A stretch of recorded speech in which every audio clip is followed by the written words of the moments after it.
কিছু এমন রেখা আছে যেগুলো মানুষকে কিছু কষ্ট দিয়ে থাকে, শারীরিক কষ্ট দিয়ে থাকে।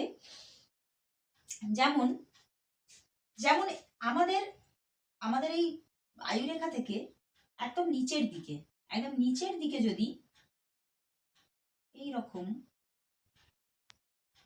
এরকম করে ঝুড়ির মতো নামে নিচের দিকে, নট ওপরের দিকে, নিচের দিকে যদি কোনো এরকম ঝুড়ির মতো নামে, বটের ঝুড়ির মতো, তাহলে মানুষ বয়সের দিকে একটু শারীরিক ট্রাবল দেয়, তাদের বয়সের দিকে একটু শারীরিক কষ্ট থেকে থাকে।